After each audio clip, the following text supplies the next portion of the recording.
Punk Rock Elite, a podcast about NOFX.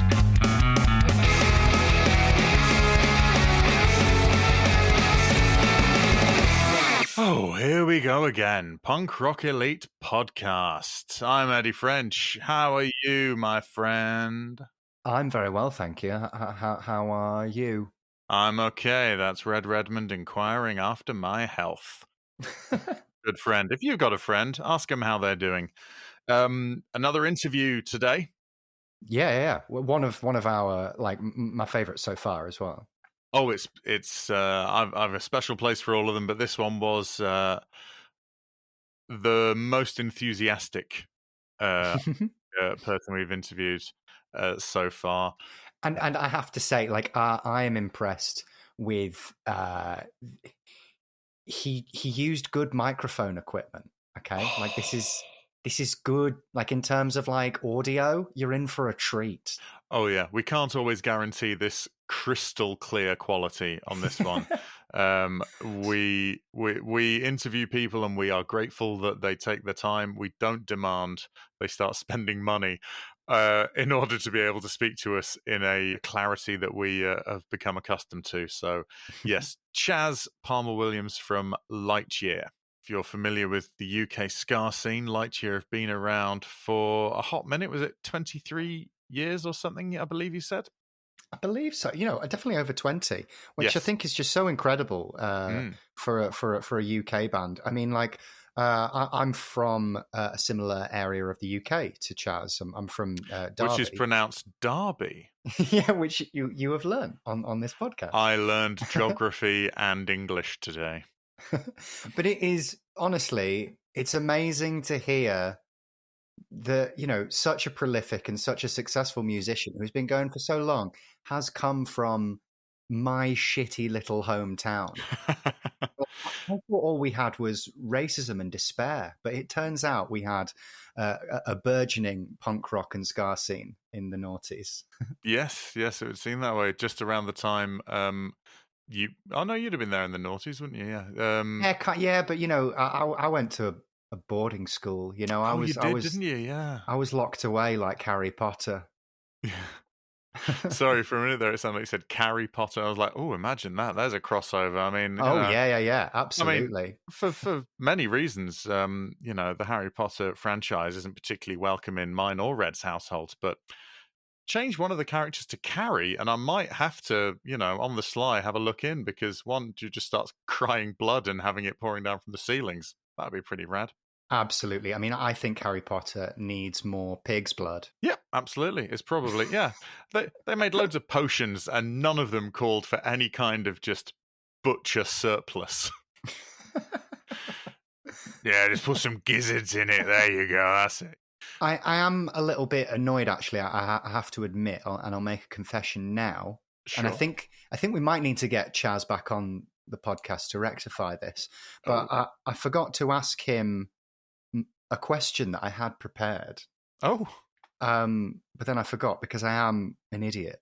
I wanted to know what it's like, you know, because obviously he's in a band called Lightyear. And in the past couple years, Disney have released the movie Lightyear about Buzz Lightyear. And I wanted to know, like, what his feelings on that were. Like, when he found out about the movie, was he like, oh shit, like RIP our Google search engine results? Yeah. Or did he think, oh, brilliant, maybe a chance for some more branding? Well, apparently there's also a band called Fuzz Lightyear.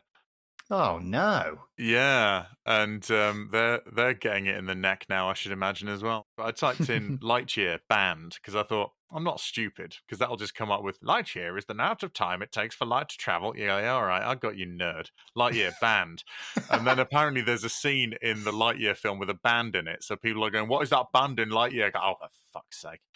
So I had to sort of like really Why wouldn't they get Lightyear? They should have got Lightyear for Lightyear.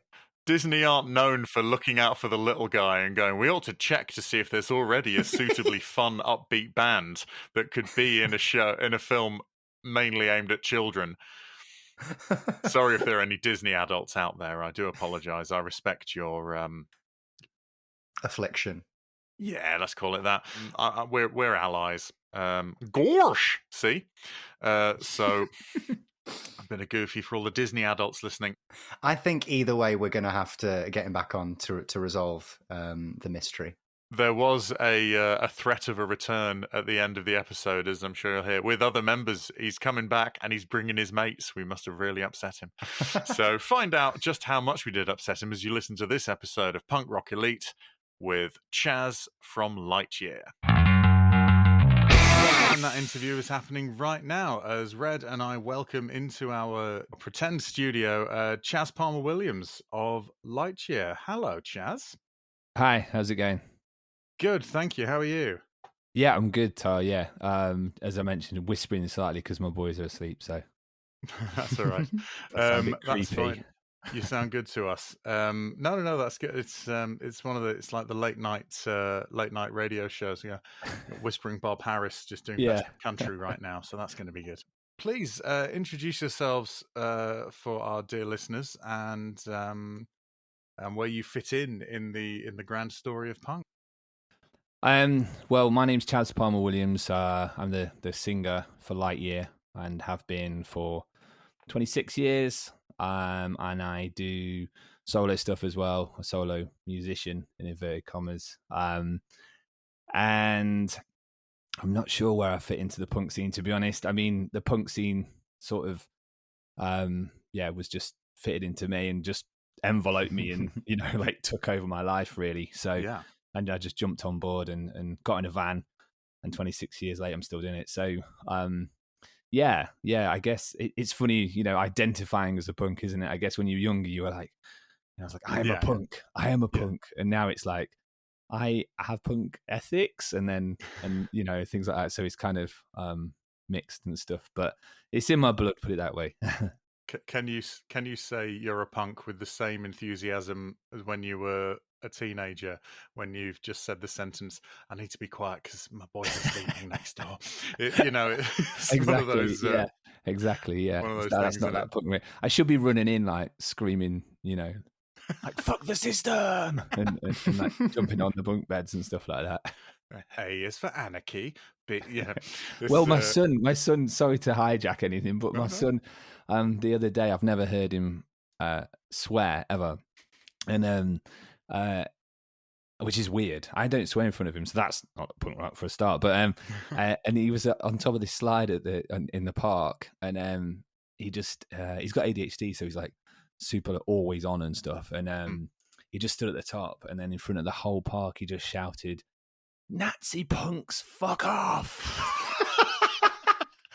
and I was like, in front of all these like kind of like quite posh mums, and I was just like, holy shit, like half like really really like proud, and then half like mortified.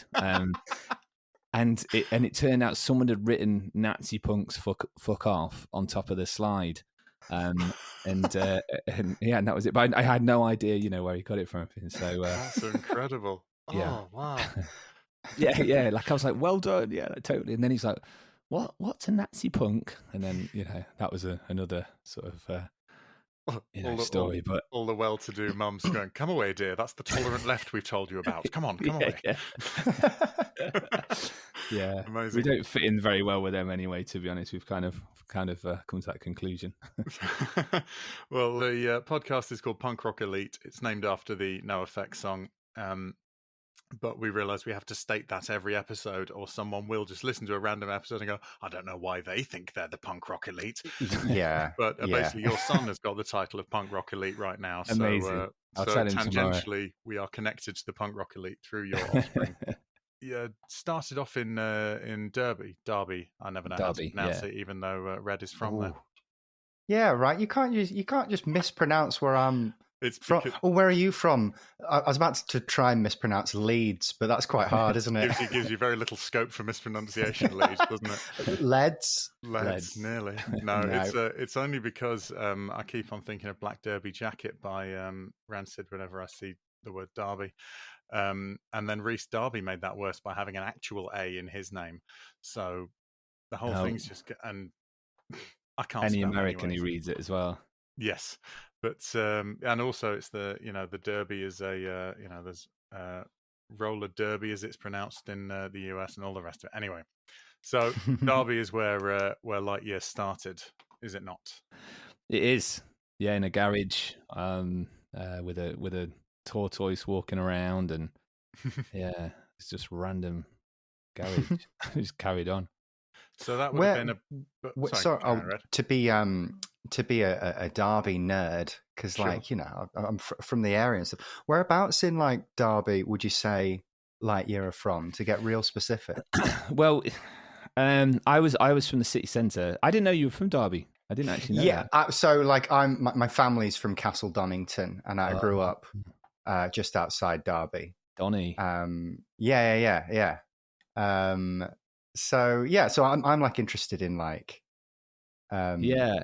the localness of it. Yeah, so I mean, I was from the city centre, Green Lane, in all its glory, and then some of the guys were from Mickleover. Yeah. Neil was from Spondon, and then where we rehearsed was Mackworth Estate, and that's where the sort of Lightyear practice room was, and everything, and when we got together. For me, it's so interesting to hear these place names aligned with punk rock, because I mean, growing up in these areas, I didn't see much of it. I thought I was the only one, but clearly there was an underground scene I was completely oblivious to, and it's so cool to hear these places have such a life inside punk history, I guess. Yeah, I mean, the Derby sort of scene, and everyone there was fucking great, really. And the whole music scene in Derby was amazing. So many sort of multi-genre bands, really good bands, like kind of like just didn't quite get there, but bands like Cable and like Lost Alone and loads of bands. I mean, they did really well, but it's just, it wasn't like one band. It was like loads of good bands from different genres, and people would go and see every genre, and that's like when we did our first show in Peterborough. That's exactly how that was. It was just all dayers where there's a death metal band on, a hip hop band, a hardcore band, a ska. Even ska was respected. We go and play like some really bad ska, and they'd be like, yeah, and they'd be carrying us around the fucking room, and that's why Peterborough came our sort of twin city with Derby, and that's why we did the split with Evil Macaroni and stuff. So, but yeah, it's great. I think it's these towns where there's not loads there, and you do. It's a cliche, but you do music, or you get in a job in a Rolls Royce. You know what I mean? And for us, it was music. But yeah, the scene was great, and I've got amazing memories from then. And what were what sort of venues would you play in Derby? Was it the Vic, the old Vic, or? Yeah, man. I mean, the Vic was just, for me.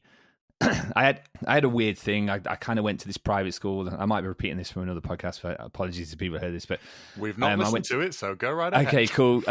So I was I went to a private school, but lived on a housing estate called Roaster at the time in Uttoxeter, and I was getting quite bullied and really bullied actually. And basically punk rock came into my life, and skateboarding at the same time, and that dragged me out of this, this drag, and the scene in Derby really saved me, like, as a person, and I really mean that. And the Vic was just like the church, it was like fucking, I had no money. I mean, I had a bottle of cider money. Do you know what I mean? Like, I'd be out the front with a white lightning.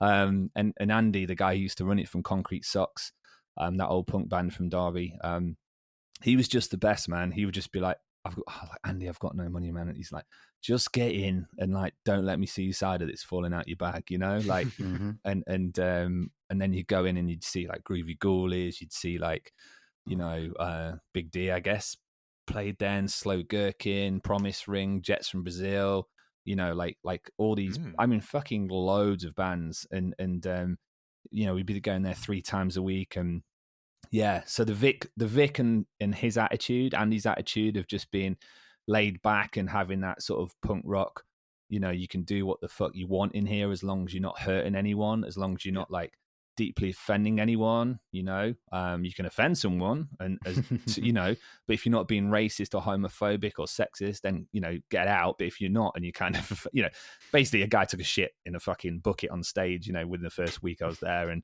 I didn't take offense, but I can see how that could offend people. But I can see how that would someone would find that distasteful, if nothing else. But yeah. So yeah, it was great, and then there was the Rock House and places like that. But it was just a great town, and it was my foundation for everything and music and friendships I still have now, and I'm really grateful for. Amazing, that's great. Yes, that's there you go. Well, I mean, Red, we've had a proper Derby, a little Derby reunion there. I'm happy for you. No, Absolutely.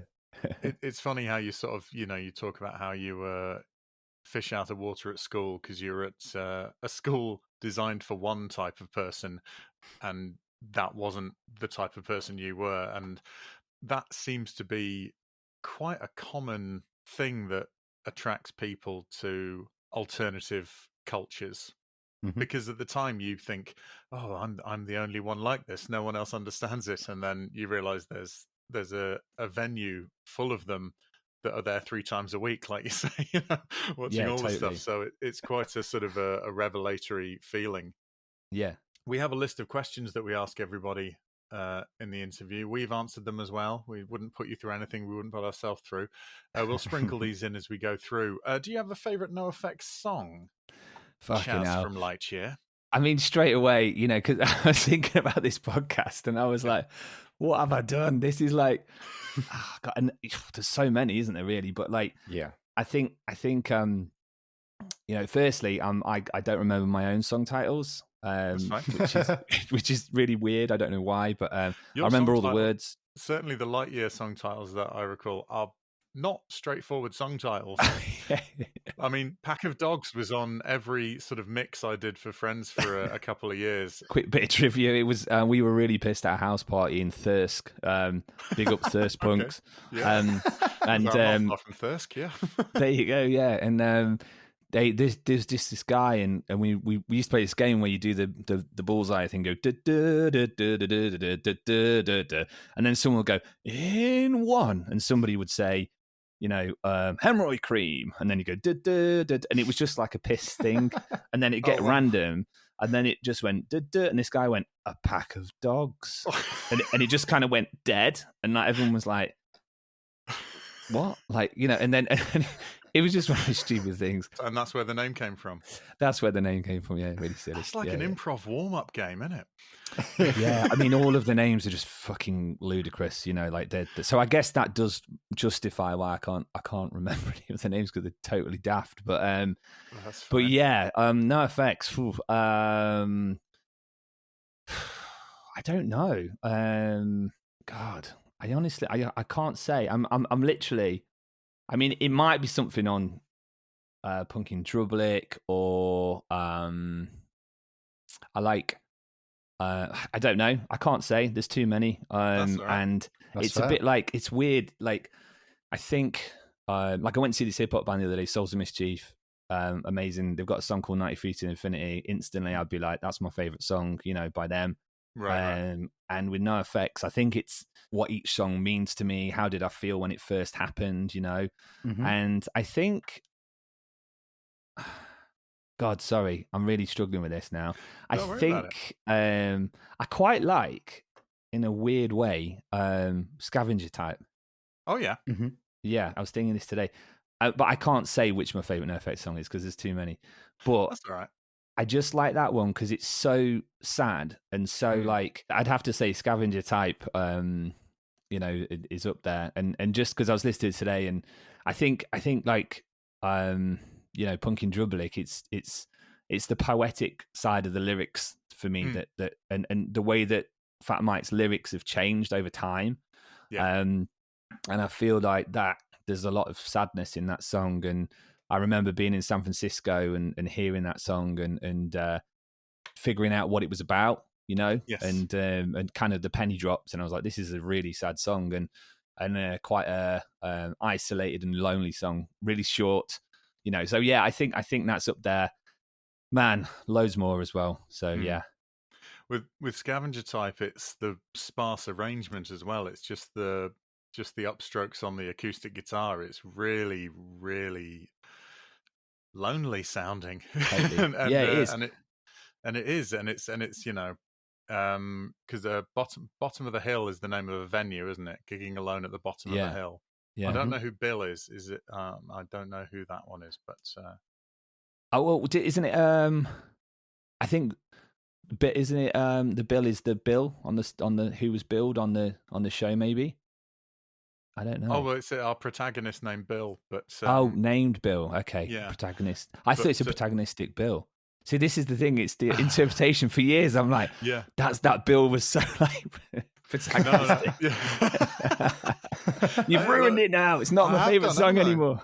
I can't believe it. I've lifted the scales from your eyes. Oh no. Well, a friend of mine, for example, someone sent him an article about the meaning behind the lyrics of American Pie. Very vague, lots and lots of different stuff in there. And he refused to read it because he said, I've listened to that song since I was 8 and I know what the song is about. It isn't what it's actually about, but I know what it's about to me, so I'm going to leave it that way.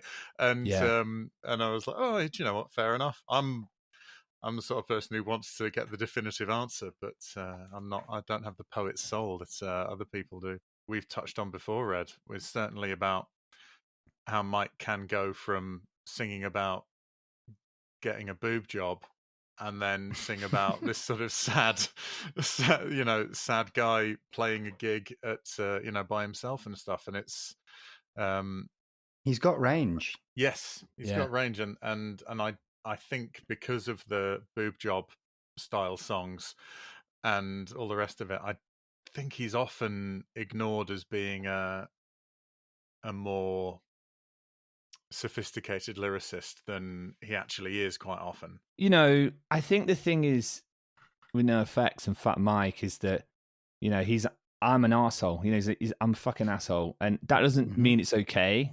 But I think that, when you've read the book and I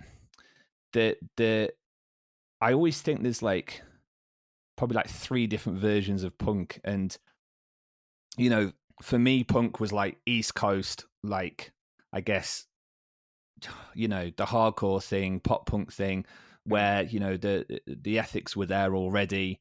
There was no Sex Pistols. I have no interest in the Sex Pistols whatsoever. Sorry to offend anyone, but my mate who was around then, years ago, he was like, "You've got to understand, it was a complete movement." I'm like, "Yeah, but I wasn't there, and I don't relate to the music and stuff like that." So that isn't punk to me. I know that's sacrilege, but it's a different type of punk, with that name, punk. It's a very refreshing thing to actually hear someone say it, because it can be that one just sort of defers to the knowledge of the ancients. Well, of course, and it started with Sir Lydon and Sir Vicious, and then the Dukes of Ramone came from across the seas, and and it becomes sort of Game of Thronesian in its totally lore, yeah.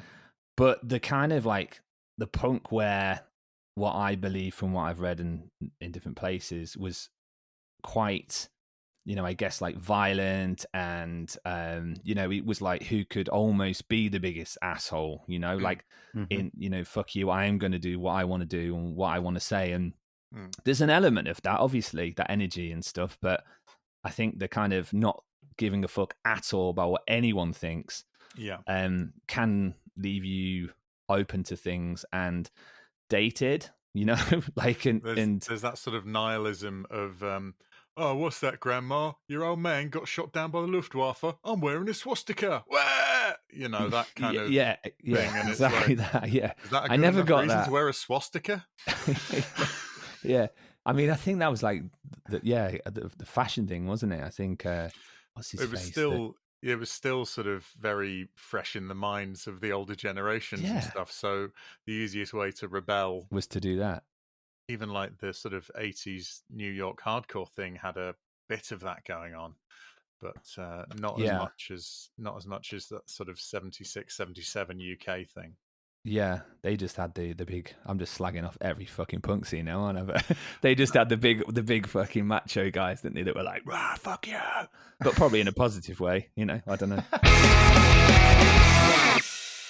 Man, they're just so ingrained in me growing up as a kid, and Yeah.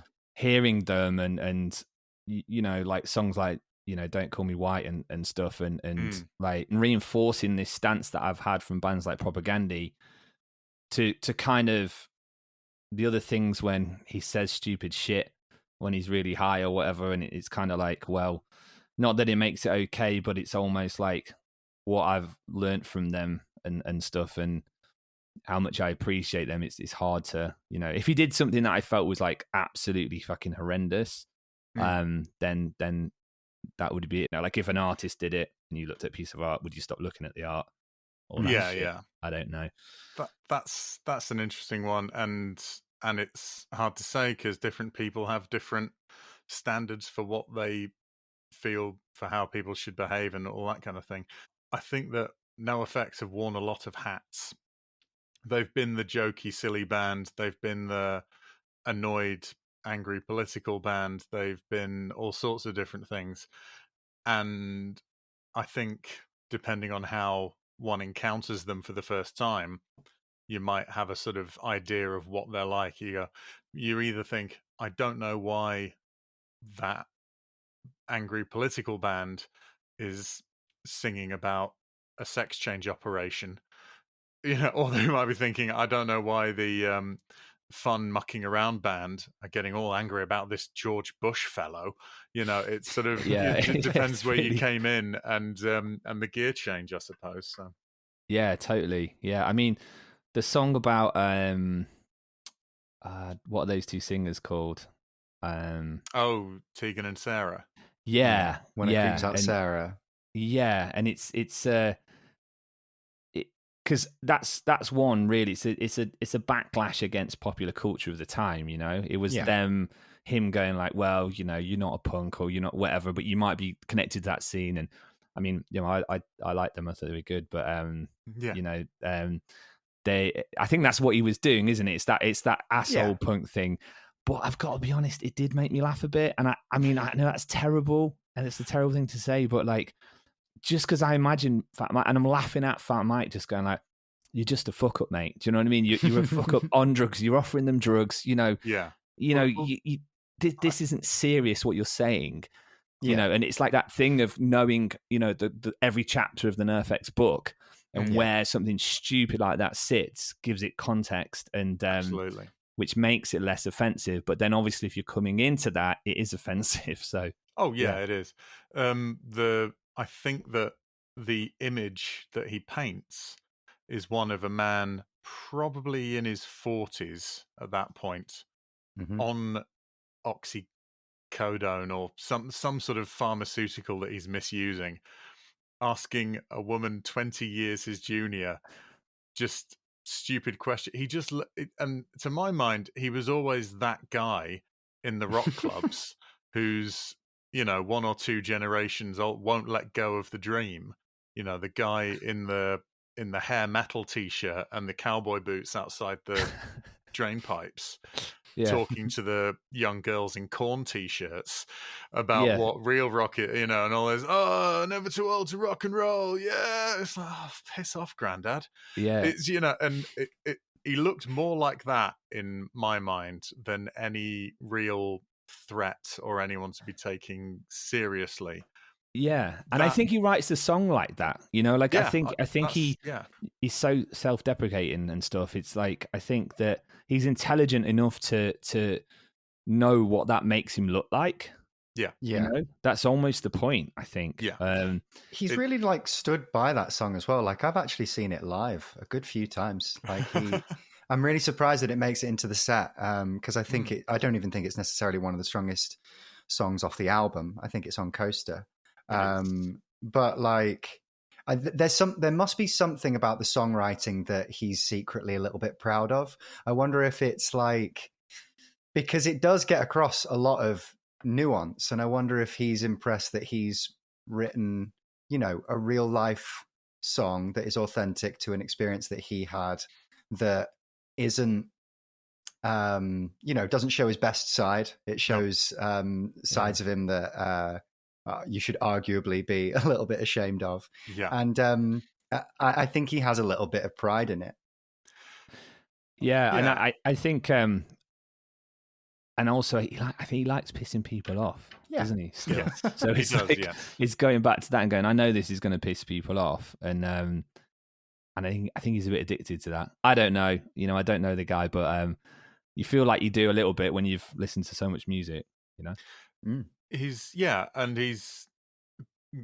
always talked about how he's like, I just don't lie. I can't do it. I don't have it within me to lie about stuff. So, so certainly it's the truth as he sees it, or, the fact as he recalls it. Yeah. And I should point out, the official position of Punk Rock Elite is that behaving the way that Mike says that he did in that song is horrible and not cool. But I think it's almost, I don't know if he's almost technically apologizing yet still being able to dine out. I don't know. I've got a suspicion of mine. I think it fits into a wider theme on that album of like the swinging between drinking and being out of control and being sober and in control. And I think that is one of the points in the album which is, a low point. Yes. In that scale. That song First Call is on there as well, isn't it? Yes, exactly. Yeah. About where he's talking about still being awake and going to carry on drinking, but the only place is somewhere that, and if I'm recalling the lyrics correctly, it smells like bleach, adult diapers, and mold, and everyone around here is over 60 years old.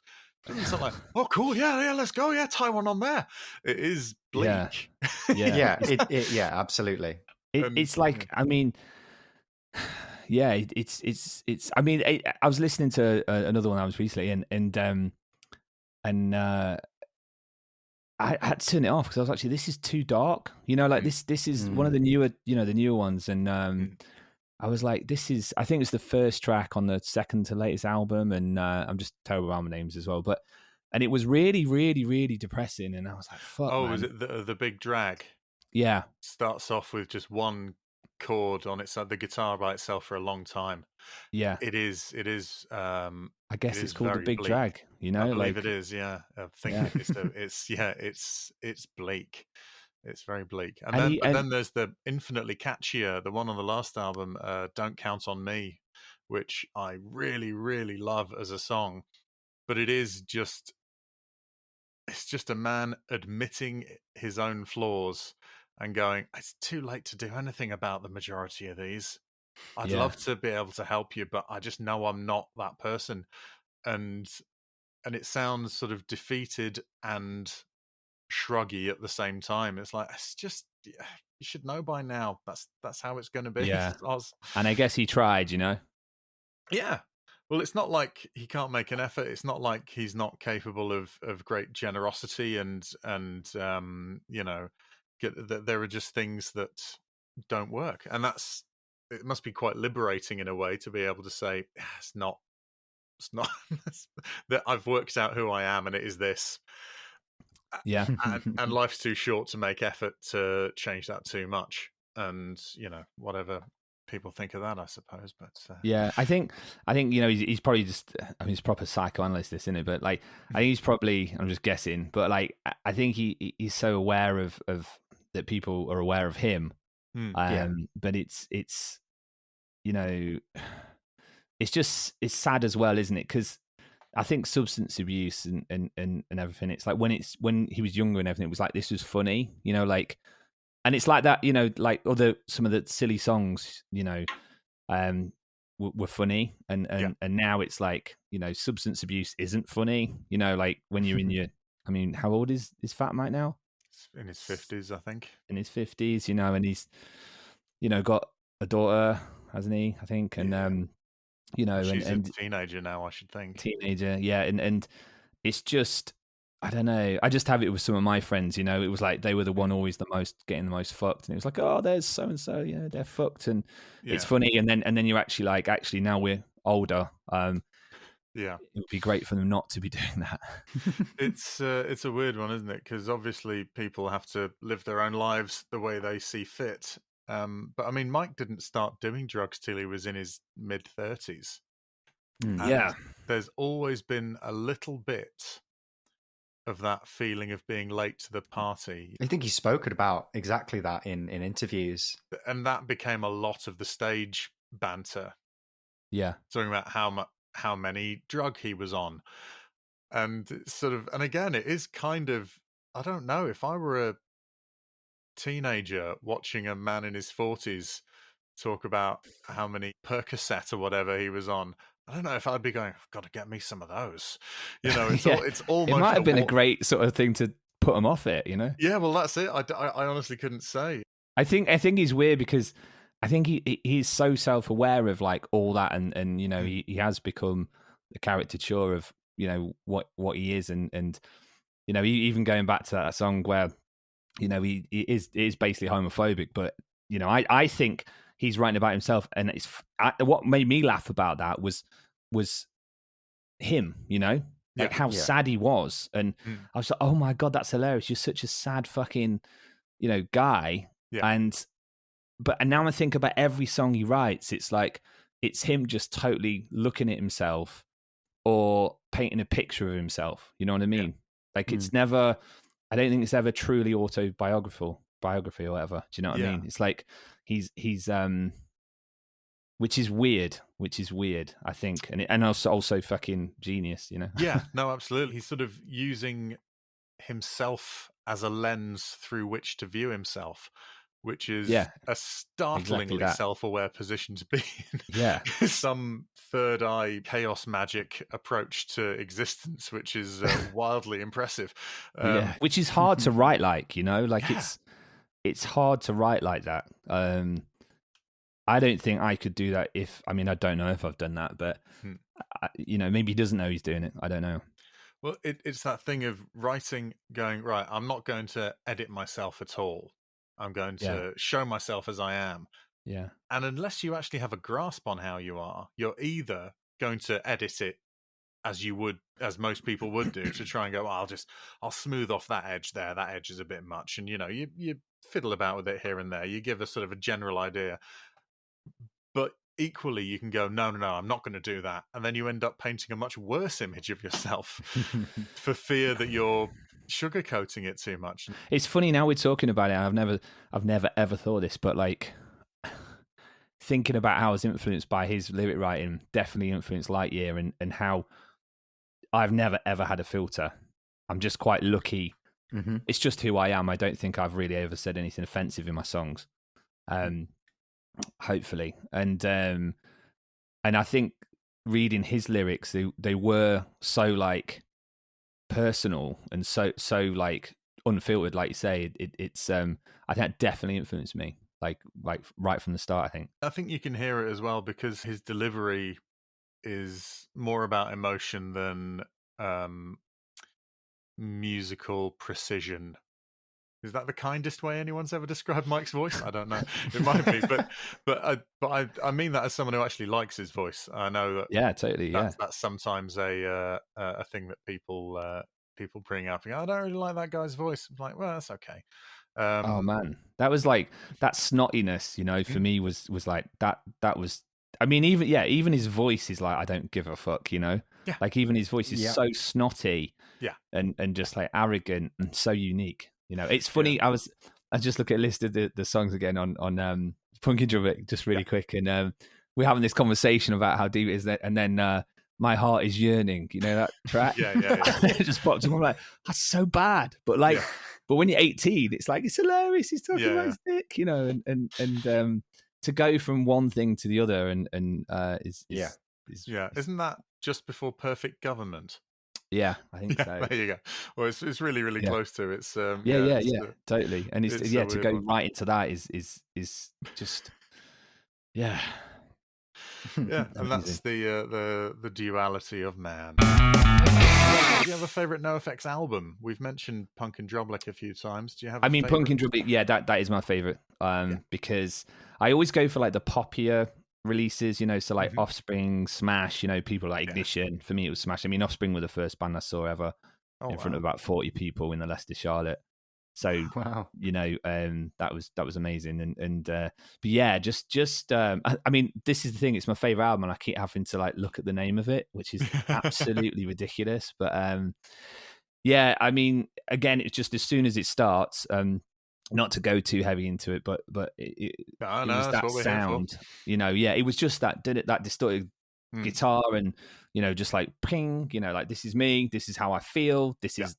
You know, and then I think it's El Jefe in the background doing a, you know, da da da da da da da, like a warm up. I think, yeah, and an it's like sounding thing. Yeah, all those little things like that are going on, and you know, there's another similar one later on. I think he does like a Beatles song, doesn't he, underneath, and on Happy Guy, yeah, you know, I'll never dance with another, and it's and you know, El Jefe's voice is just amazing, and you know, like and again, this is the beauty of NoFX, having El Jefe there, and you know, like just so random, you know, like that dude, like he's Mexican, isn't he? I think he's of Mexican extraction, certainly. I think he was born in LA, but okay, So you know, to have that guy in a punk band with a trumpet, you know, like absolutely riffing it is like, it's just amazing, and that sort of randomness in that scene was just perfect, and just every song on that, you know, like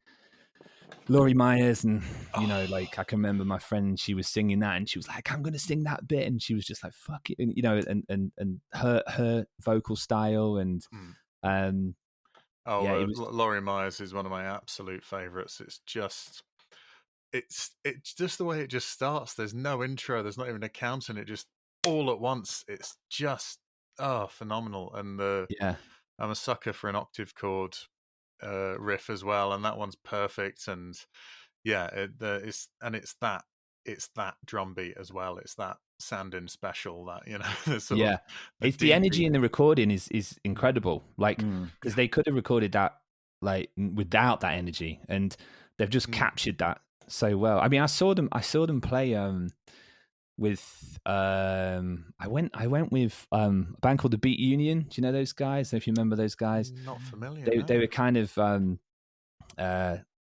different bands. Really, really amazing lads.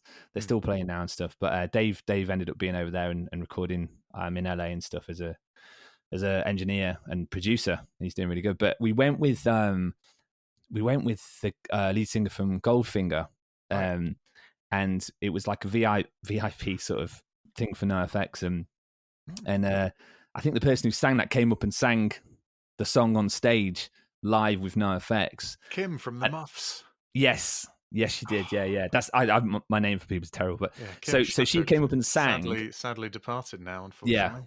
Great show. Wonderful. But and I had this moment where I'm like, okay, so I'm seeing NoFX in LA. I'm with my mates. She's singing the song, you know. She's jumped on stage. I'm with the singer from Goldfinger. You know what I mean? Like, this is like freak out time. And but we ended up. What happened? I think we went to this house party, and then I ended up painting my balls with car paint, and well, my friend he jumped on this stripper's pole, and the pole popped and shot through the disc, shot through a wall, smashed through the wall, and so I went in to get the pole off the stripper disc thing, and then there was a car in there, like a hot rod and loads of paint. So I just thought, I'm going to paint, and I forgot, so I went and painted my balls with car paint, and then the next day we're all hungover, and the guy's like, let's go up to Feldy's house, which is John Feldman, and it's like, okay, cool, you know. So we drove up into the hills and stuff, and he's got a big old fucking pad up there because he's a big time producer and stuff, and so we were in there, and I'm like, because they were recording with him and stuff, and they're a really good band, and so we sort of, now it's getting weirder because I'm in you know, John Feldman's house in the Hollywood Hills, like, and then they're like, Chaz, Dave's like, Chaz, I'm like, what? He's like, show Feldy your balls like this, and I'm like, it's not coming off, like, it's not come off. He's like, no, I know, that's why you should show him your balls, you know? So, and I've told this story to people before, but basically I was like, John, and he's like, yeah. I was like, check out my balls. And and I got my balls out to show him the balls, and they were like big, literally blue balls. And he just looked at me like it felt like a decade, and then looked back at my balls, and then at me, and I think he said something like, "Sweet balls, bro," and was actually like just not into it.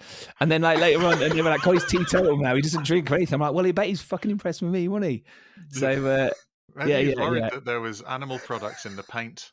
He probably, he's quite a hardcore vegan, isn't he? So maybe he thought my balls were a little mole or something that I'd painted. But you noticed just above your balls was a leather belt, and he was like, "Well, that's not going to wash in my house." Yeah, he didn't see the balls. He just saw the belt. He saw the animal cruelty and went, "Nope."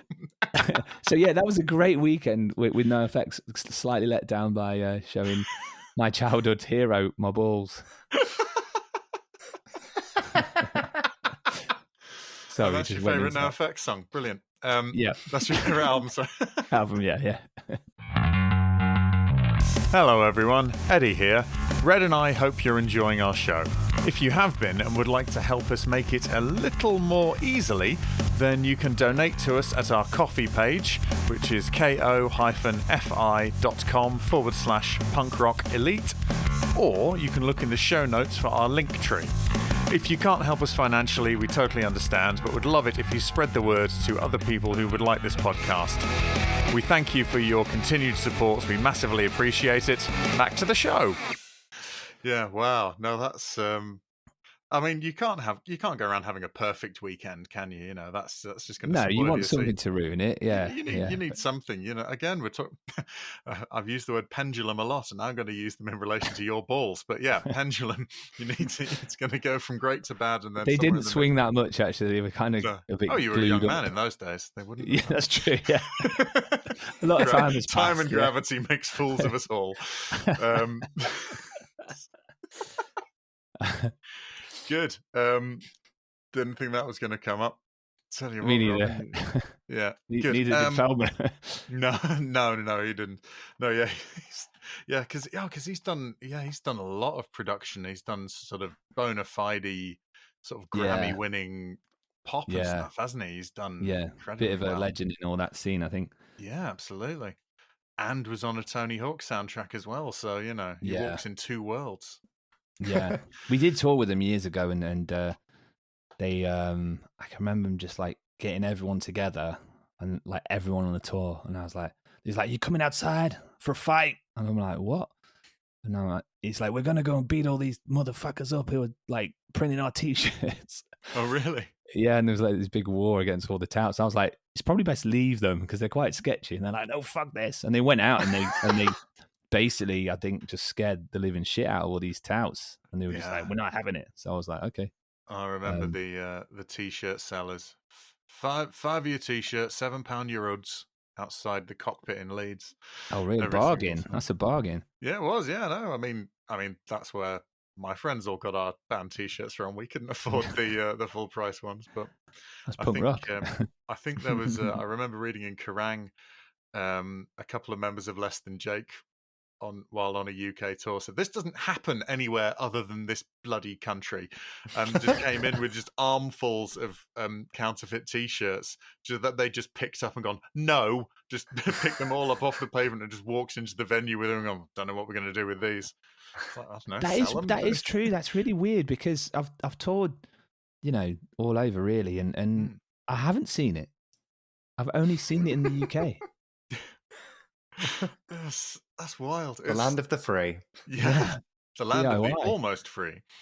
But yeah, I don't know what if Less Than Jake, don't know what they did with those t-shirts because who would notice if they sold them? It's like, well, we could charge less than what and this is all just cash in hand. This is, I don't know if anyone from Less Than Jake is listening and wants to talk about NOFX, you can answer that question for us. I'm sure they've got better things to be doing. Lovely. So we're going for Punk in Drublic as your favourite album. Yeah. We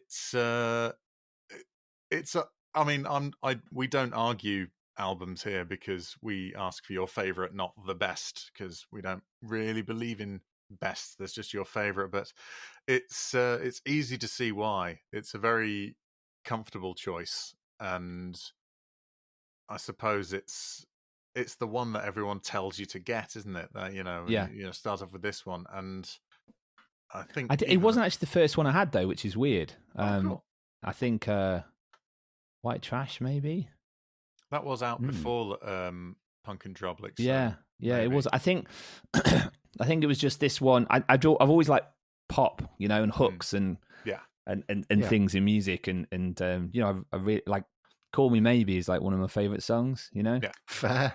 It's fucking amazing song. I mean, catchy as anything. Yeah, so good, good. And so those hooks and stuff is like, and I felt that was like more hooky than like White Trash was starting to get there.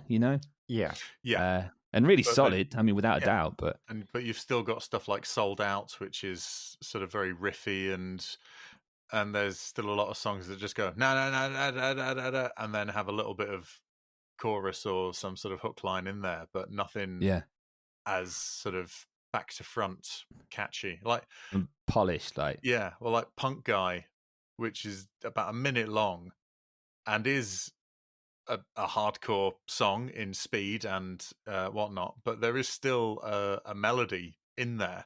As well, they actually managed to get that, and that's also another part of that El Jefe magic, where he does the silly, the cartoon voices at the end of that song as well. And I think on the secret track, it's just him trying out different cartoon voices. He does all the Hanna-Barbera. Yeah, I forgot about that. Yeah. Exit stage left even. He's giving it all that so stuff. Good. It's wonderful. Really, really, really capable mimic. Because I think because that guy Ryan Green, he produced like a lot of the Fat stuff. Yeah, I think. I think as a result of Punk and Droblick, I think. And was that the first one he produced?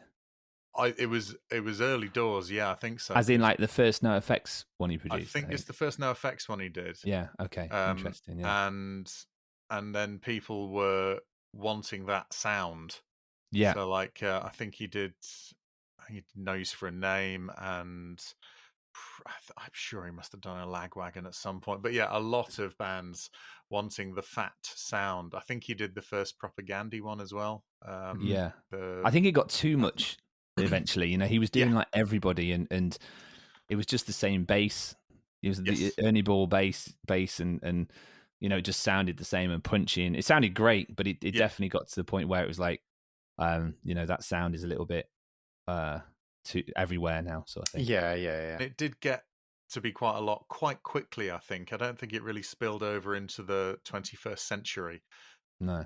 And it was awesome. It was so good. To hear punk go like that, it was to me, it was like I can now listen to this, properly instead of before it was like whatever, just terrible sound, and then you start hearing those bass lines and those lead guitar bits and harmonies, and it's pretty amazing. I think it allowed all of the musicality that people have often said punk doesn't contain to actually be shown, and it's like it needs to be heard, because that was the way it progressed. The evolution was those harmonies, and the Eric Melvin's like guitar, and it was those combinations coming in, and if you're not hearing those, that's the sort of 10 years of fucking up era NOFX, compared to what you have now, and like you say, the musicality and the talent from all of them.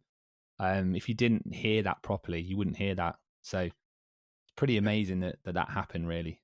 It's that sort of pre-Hefe, post-Hefe thing. I think the ability to write songs as well, you can see that forming over those albums as well, structure and the because again there's such genius in that as well. I think songwriting is one of those simple geniuses which genius always is, and it, to kind of not overcomplicate things and just have it at that point where you just do something slightly different. For example, just popped into my head that song Bottles on the Floor, is it?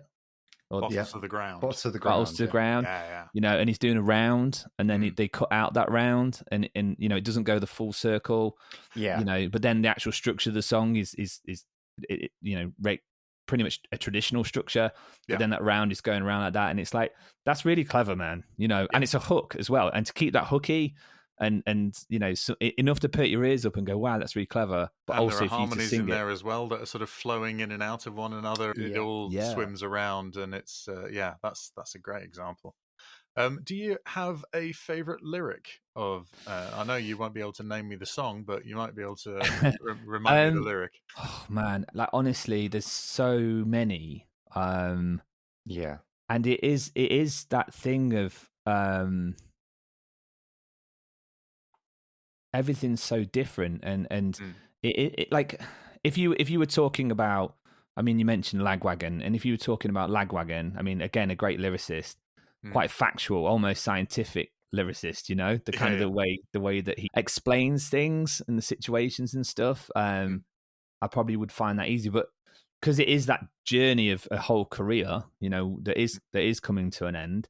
It is, it's hard, isn't it? Because it's saying what's the favorite moment. But I think for me, and again, I'm going back to Punk in Drublic, is it? Well, it's I hear a voice of reason on PA. Oh, Yeah. leave And us for me, it alone. was like fucking, and that was just me when I went to see, one of my first punk bands or whatever. It was literally that. It was like, and the context. This is another example of like the context of what he's singing about. I'm not quite sure it's the same as what I was thinking he meant. Like American Pie, never learn what it means. Yeah, exactly. Yeah. So let's just keep it and pretend this is what he meant. And but just that, I hear a voice of reason on the PA, and it was just like, I did, you know what I mean? And it was like, I just heard this person saying, there's other rejects out here. You know what I mean? There's other, and that term summed up so many bands for me. I go and see King Prawn, or I go and see, whoever. You know what I mean? Whoever, and you just get this little snippet, and it just hit me like a punch in the gut, and I'd be like, that lyrics changed my life, like, and it was just this wave of clarity, and in between this chaos of people jumping off the stage naked in Derby, and you'd have all sorts of shit going on in the Vic, and it would always be an amazing show. But then there'd be a moment of this.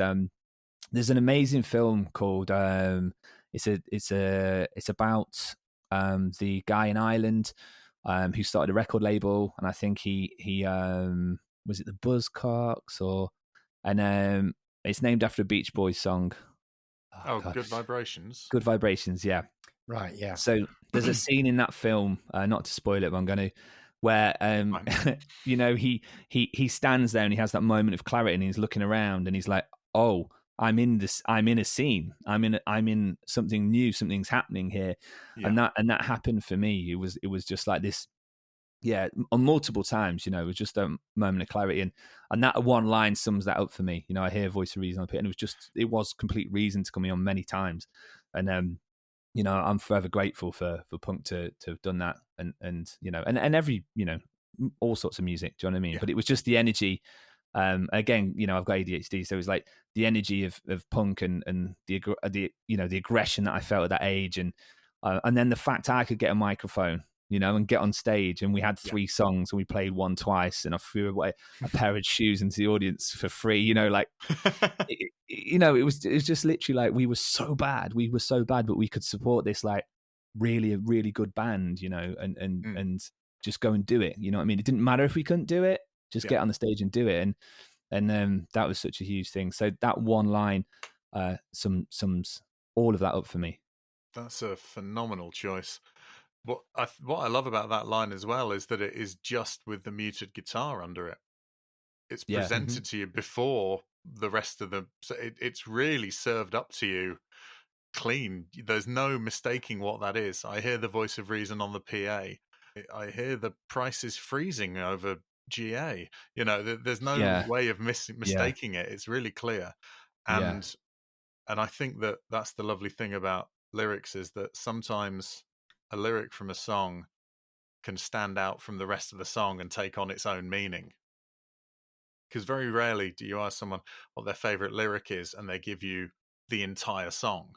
They give you a bit of it. They might give you a verse at most, but That's fantastic. It's funny because Neil from Lightyear, who is one of the most amazing people I've ever met, also the most ludicrous person I've ever met.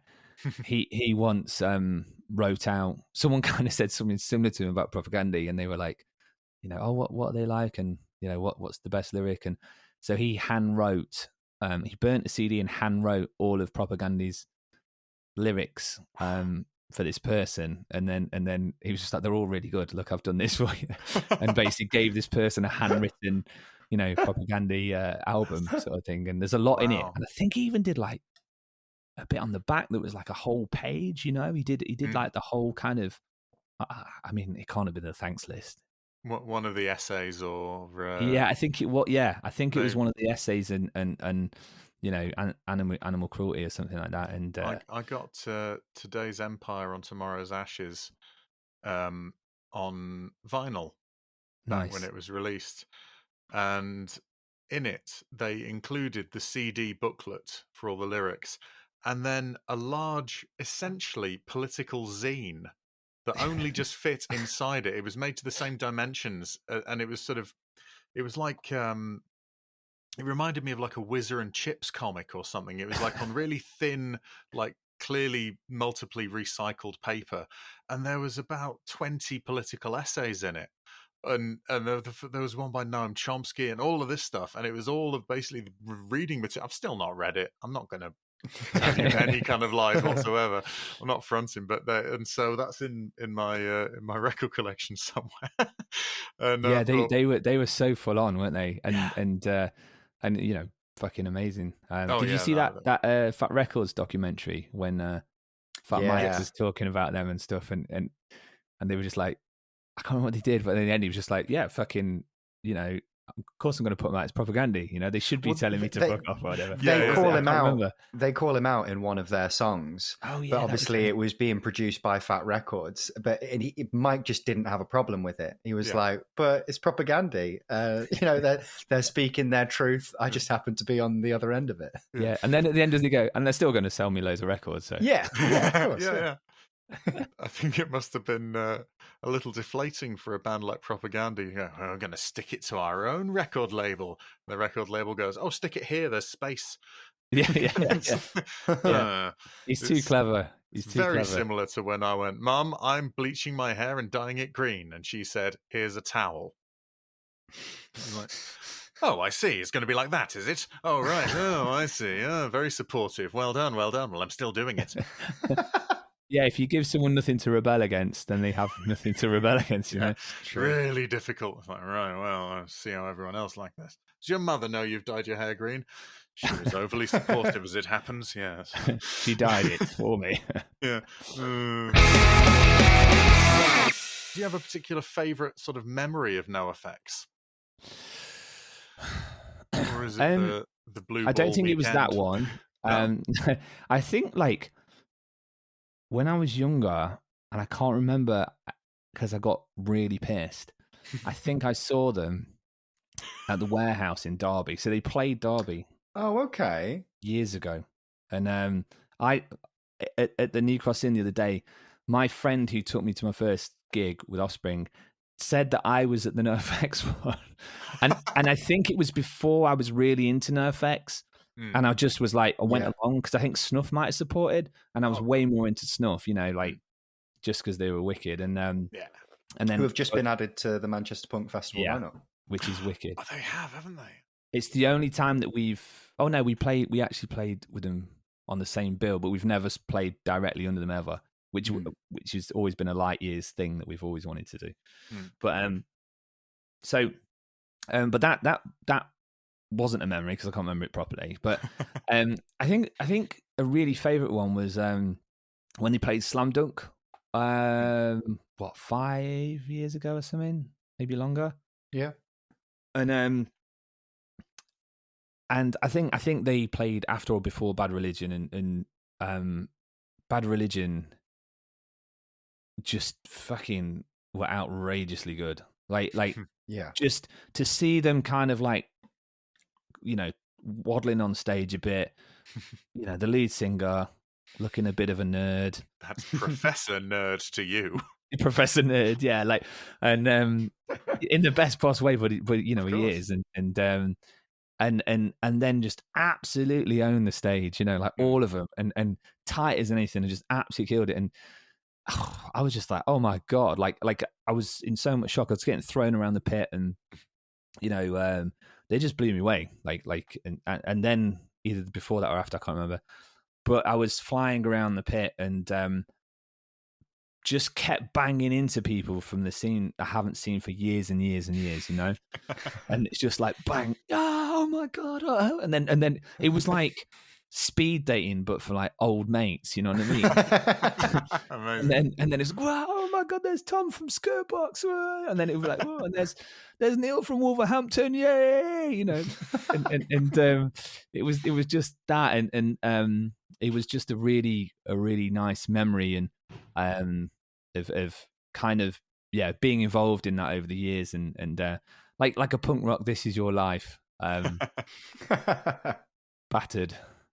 That's great, isn't it? Yeah. Yeah. To describe sort of NOFX as like an old faithful kind of band is a little bit, you know, it's not doing them a great credit, but there are bands like that where just hearing them, you sort of all, you know, if you're all there, you're all on the same wavelength. You sort of all, you know, your spine straightens a little bit. You start looking at each other like, oh, it's a very galvanizing effect.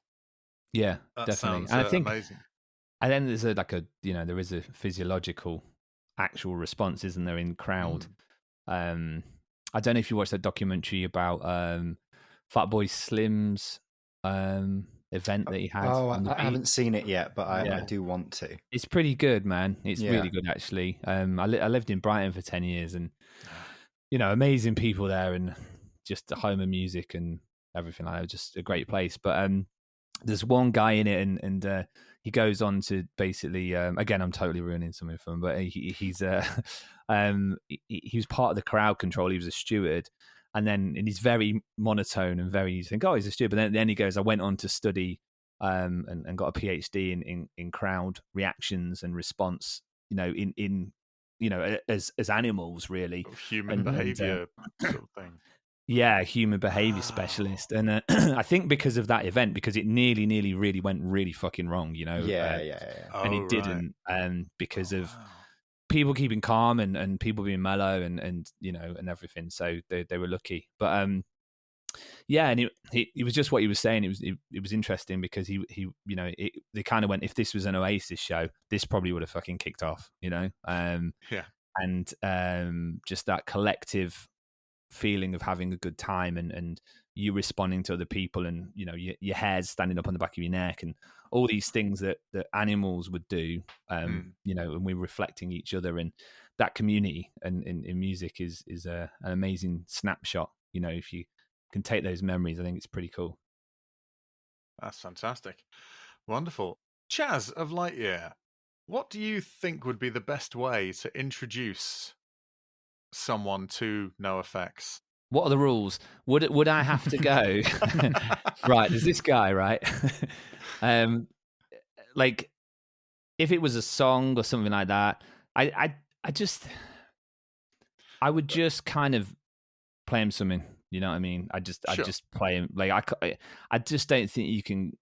Whenever anyone tries to brief me on anything, you know, I instantly dislike it. Like, you know, it's almost them kind of going, you know, like, welcome to my TED Talk sort of thing. Exactly. Yeah. Like I have ownership on this song. I heard it first, and you know, and I guess this is, you know, punk rock elite. So that's kind of how it is. You know what I mean? It's that thing where, and I did know people like that, and it used to fuck me off because it was like, that is eternally now associated with this person who was like, you know, like that. And so I think it would just be like a mixtape, you know, with loads of that. That's how I heard it, was a mixtape with, you know, like, what was on the mixtape? It's like NOFX, Lagwagon, Guns and Wankers, Pinhead Gunpowder, you know, those guys, like Green Day's other band, Snuff, Worm, you know, all that. And it would just sitting like that. I'd have to do, like, I don't even know if people do mixtapes anymore, but a playlist. That's what I'd do. I'd sit them in a playlist of all the other goods and greats. Okay. And so that they could. You'd contextualize them amongst a sort of category or genre. Yeah, definitely. Okay.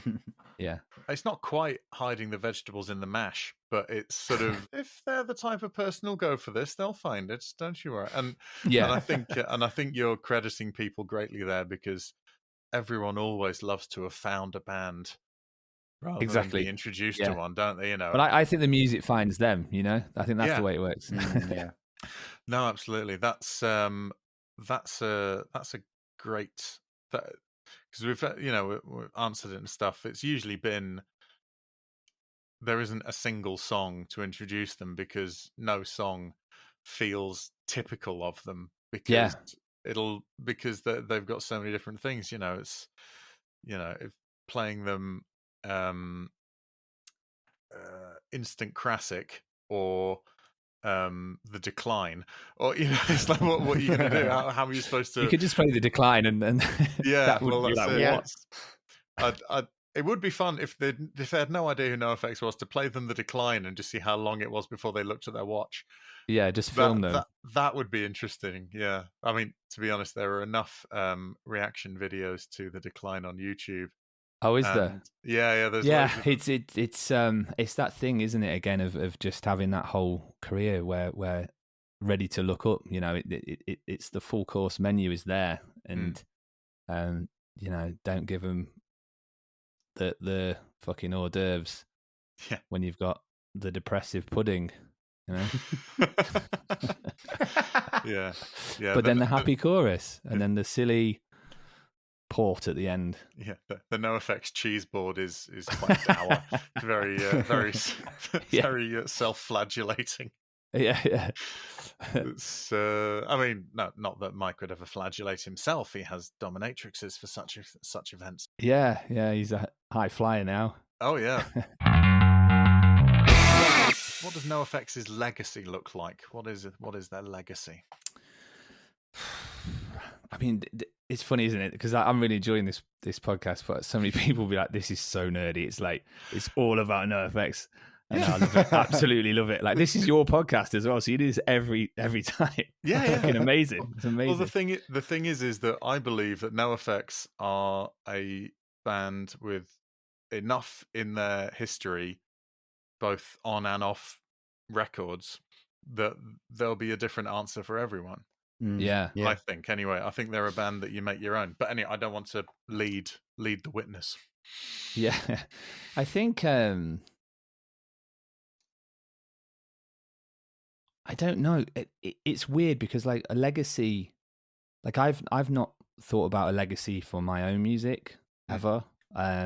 Which you certainly do have one with 26 years. I mean, it is very impressive. Thank you. Yeah, I mean, I guess we would, and but I don't know why I don't. I think maybe I don't always have a high opinion of myself and what we've done. So I think thinking about that, I've started to think about it because of my sons, and they start asking questions and about certain songs and then certain lyrics, and I think that there's some very honest lyrics in in stuff I write, and about just getting out some mental health things from a long time ago when I didn't really know that that's what was happening. It was like I'm literally just saying, it turned out that it was my therapy essentially. And I think that maybe Fat Mike might be not thinking the same, like legacy, because if you start thinking about legacy, then it's affected, isn't it? And it's not accurate to what it is. So I think trying to define one's own legacy is only ever going to sort of result in a skewed version of it. I think an outsider can look at a legacy of someone else or something else, an institution, a group or whatever, with a little bit more ease, because I think they can also, because they're looking at it rather than out from it, I suppose, Yeah. That I think not being 100% certain of one's own legacy is probably a very natural and probably a healthy perspective to have. If you can be so detached that you can you know, you go, well, I think what I leave the world is, whilst tapping your pipe on your chin. I think people do think like that. I think Yeah. like, you know, like dictators and, Oh, you yeah. know, I was going to say psychopaths Kanye West, but yep, and dictators can't we? well, But yeah, you know, well, I'm not saying he is one, but no. you know, I think there's having read a few books on psychopaths, you know, it's not, I'm not an expert at all, but Yeah. you know, the list of them is like religious leaders, police officers, you know, like it is teachers, you know, like it's Yeah. I mean, I'm absolutely slating everyone on it, but I'm just that's based on science, you know, that's It's fine. statistics. It's fine. So No, I you know, think if you want to use this as a platform to get yourself cancelled, I hear the work opportunities afterwards are immeasurable. So fill your boots. We're happy to help. okay, go for it. Do a But tour I off guess the back of this. what I'm kind of saying is that that Fat Mike is a dictator. No, but he may, you know, have an ego, and I'm not saying it's something that is really negative, but he may think about a legacy. But I kind of think he doesn't. And looking at NOFX and figuring out what their legacy is, you know, like when he talks in that song about his daughter's, you know, friends and stuff reading a book about him drinking. Yes. Yeah, reading the book about him drinking wee and stuff in that Yeah. that song with is it Good Charlotte? Is it It was in no, it was Avenged Sevenfold, Avenged Sevenfold? Linoleum, the Yeah, reworking yeah, of which is Linoleum. cool. It's a Yeah. great version or whatever it is, song on its Yes. own. But The sister so track, I suppose. and it's literally like at that point he is thinking about the legacy, isn't it? And he's written that down as a thing, and he's going, "Oh, this I'm thought this, I'm putting it down." So I guess what I'm trying to get at is that like it's actually quite difficult to look at what their legacy is because you know it's not. It's just too varied, and it's interesting because I think you could again just going back to like propaganda, you could definitely say their legacy is they probably changed thousands of people's ideas and morals, especially about you know being vegan and stuff like that. Yeah. You know that's what defined Lightyear. All of us, we were like our stances. We are anti-sexist, anti-racist, anti-homophobic. We are vegan. You know, we are vegetarian, and early on, you know that's what we stood for, and you know, so it's a clear legacy. It's a clear legacy there, but I don't. I think because it's so varied and it you know, NoFX takes so many twists and turns and you know, tears of a clown essentially. It's very hard to say what the legacy is. I think, and because it's for so long. Like again, if you look at 10 years of fucking up, they're in, you know, they're there and they're in a you know a park somewhere and they're wasted and they're falling over, and then you look at you know the song about Tony Sly and you know how emotional that is, and you know, and then back to some absolute stupid shit that he's being an arsehole. You know, like he can be an absolute arsehole, but then can write some beautiful song, you know, a touching thing and very honest. You know, I think that's the thing with Fat Mike. It's the honesty. It's just so cutting, and you know, it can really, you know, make you cry sometimes. You're like, fuck, dude, that guy's being so honest right now. And then just ruin it with something ridiculous, but then go back again. And so this kind of thing, you know, the legacy, I mean, for me, it would just be like, just an incredible legacy, you know, like something that changed my whole life. And you know, I feel like I'm being dramatic when I say that, but it did, you know, hearing that sound and stuff like totally did change, you know, me and give me this place to be angry at and stuff and a home really. And just like even listen to him now and their later stuff, I still listen to it, you know, and the later album's really good. I think I would say the legacy is like a really, really consistent quality, you know, of songwriting that evolved over time, but didn't get shit. You know, just didn't get shit. And every album I was like, I'm finding myself listening to this again and again and again and more and more, you know, and then I put the other one, and now I'm listening to this, and then actually, okay, I've listened to that down. I'm going to go back to one that I used to listen to, and so it's the legacy is, I think it's just like real quality, everything, you know, quality songwriting, quality live shows, and just kind of sticking to what they were. And I think as you say, they're sticking to what they were. Is it's all on their own terms. which is sort of key creatively and, for longevity, I suppose. It's so funny though, because they can be such jocks as well, I think. And from what I've heard, Against Me's biography, what's her name? Sorry, the singer. Laura Jane Grace. Yeah, Tranny, it's called. Yeah. So I've just finished that, and tell me, I can't believe I don't know her name. Again, it's just I just haven't got this brain capacity to recall anything. But I don't have ADHD. I have OCD, which means everything I ever encounter, I repeat 1,000 times in my head, so it just sticks there. Amazing. You just need to be on the speed dial for me. It's not. I know it's it's not amazing for moments when someone goes, "Who's the singer of Against Me?" It's Laura Jane Grace. All right, yeah, that's fine. Yeah. It's when the I rest can't of it sleep because I'm just going, Laura Jane Grace is the singer of Against Me. Laura Jane Grace is the singer of Against Me. It's like, I know that. Let me sleep. Yeah. It's a fine balance. Yeah. Well, isn't OCD just not turning the plug off at night? Isn't that I wish it was. I'm only joking. Someone said that to me. I was like, are you taking the piss? I was like, you do know that's absolutely not what it is. Like, no. It is, the year 2023, for fuck's sake.